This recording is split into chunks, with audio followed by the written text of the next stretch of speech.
So this is another example of an impulsive and crazy idea turned into an actual thing.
I saw a saying somewhere that goes like this: during the point of maximum danger is the point of minimum fear.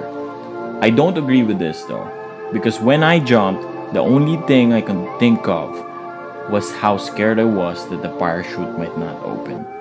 But here's what I would say: that doing something crazy, something you think you couldn't do, it opens up something within you that you didn't know about yourself. Take risks in life and do things that scares you.